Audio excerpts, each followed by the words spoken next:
We will take the last question. Ehsan from Lahore, Pakistan, he asks, is it permissible to call Kaafir a Kaafir? The word Kaafir is derived from the root word kufr, which means to reject, to conceal or to hide.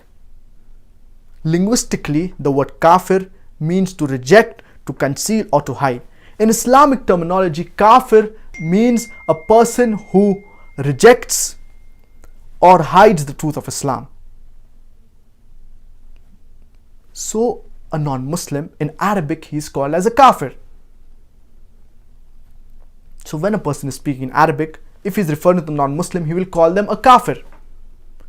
So it is permissible to call a non-Muslim a Kaafir, because this word Kaafir, if you translate it into English, it refers to as a non-Muslim.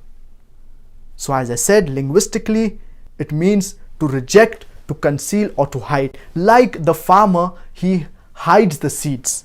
But in Islamic terminology, it refers to someone who rejects or hides the truth of Islam.